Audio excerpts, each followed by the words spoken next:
Fale alguma coisa sobre ele. Saúde a igreja com a paz do Senhor. Amém. Eu estou muito grata ao meu Deus por tudo que Ele tem feito na minha vida, neste conjunto maravilhoso. Eu não sou chorona, mas na presença de Deus. Eu quero ver que este forte, eu quero ver que este forte se segura na presença de Deus. E eu agradeço a Deus pela vida de cada um de vocês. Eu aprendi a amar vocês de uma forma tão grande. A minha coordenação de louvor tem me ajudado. Elas são as que mais trabalham neste conjunto. Todos trabalham, mas elas são as que mais trabalham.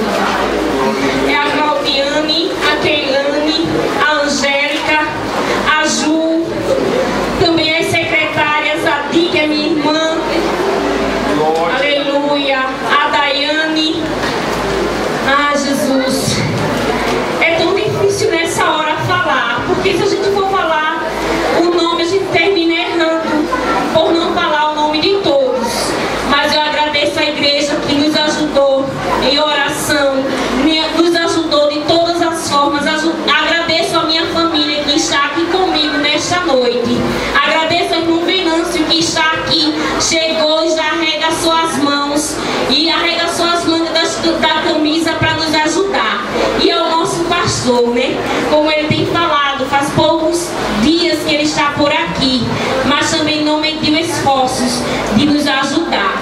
Então eu agradeço em nome de Jesus.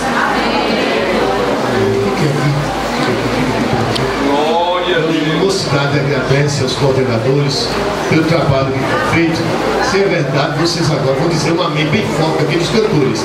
Mas nós queremos agradecer de coração. Então nós estamos encerrando o trabalho nessa noite e o trabalho depois vai ficar com as irmãs aí, as fotos, os trabalhos que vocês sabem fazer. Então nós estaremos agora fazendo mais uma vez um conjunto de Novo Lindo. Muito bem, até abençoada, né? Muito bem, Deus abençoe.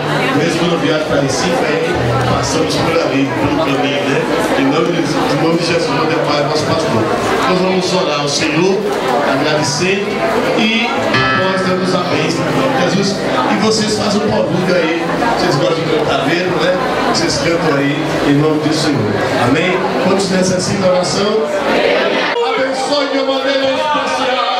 Que a tua glória paire sobre esse conjunto, paire sobre estas vidas, sobre a coordenação e todo o trabalho que é feito por ele. Pai Santo e amado, nos dê paz aos nossos lares, nos ajude e nos guarde em nome de Jesus. E a igreja diz: amém. O amor de Deus, o nosso Pai, a graça de nosso Senhor e Salvador Jesus Cristo e as doces consolações do Espírito Santo sejam com todos, e todos dizem amém. Passe ao Senhor, um abraço nele em nome de Jesus. Canta, Senhor, minha coração.